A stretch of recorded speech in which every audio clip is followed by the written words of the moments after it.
wow. Always something to do. Yep, that's us. Always something to do. Never enough time to properly catch up. And if we do get that feeling that we're catching up, objects have been moved from this side to that side of the room. Because we're always on the move. It's not just me. This generation thinks it has to be somewhere all the time. And very rarely is it ever on time. I mean, we've developed into this age of other people's bad behaviors is completely acceptable, and there's no real chance of ever being held accountable. But there's always something to do. Something came up. I can't come to you because I've got something to do. I'll make it up, I promise. But it may be not today, but I'll get there tomorrow maybe? But then again, maybe I won't return. If troubles begin at the top and it flows downward through every single rank there is, how high on the ladder shall we look for the fire starter? We'll never know because they didn't come to work. Hey, it's Arrow. This is The Daily Mess, a chronological walk through an everyday world. I am a daily writer. I call myself the Silent Wolf because I love to step back and just watch, to observe, to learn from not only you, but from the curve of the wind. There is so much to learn, and it's constantly moving around us and through us. This is The Daily Mess. Your abilities, that's my focus right now. Your abilities.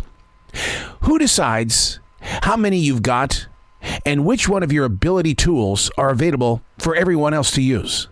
Now, because I'm a broadcast instructor, I meet students that are 18 to 50 years in age. I do think to myself, it took you this long to locate the proper abilities to know you've got the gift to reach into a viewer or listener's life? It took this long? This isn't a knock. Discovering new parts of your ambition are every single day. A wild whim can become action. A wonder, a dream, a pushed-away thought is finally fueled with fire. Learning how to never say no opens up your soul to daily journeys through unrehearsed experiences that can sometimes lead to nowhere. But that's okay.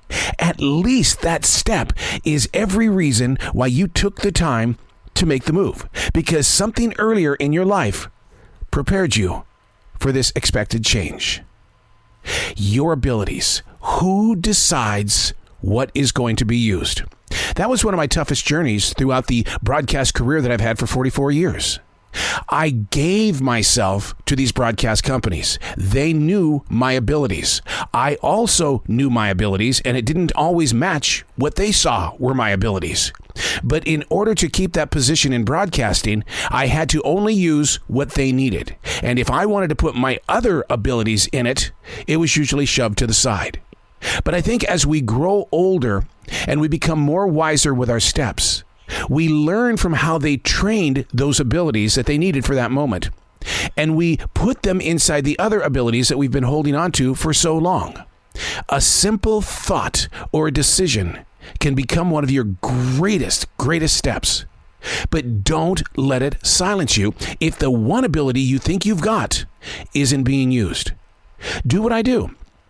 Create a circle around your job, your career, your place in this moment of now. And on the outside of that circle, start building your truer foundation. Learn to listen to your abilities. You don't have just one talent. You've got multiple abilities that are required in order to make you who you are. Look at yourself in the mirror and say, hey, it's time I start listening to your abilities. I'm Arrow, and that's The Daily Mess.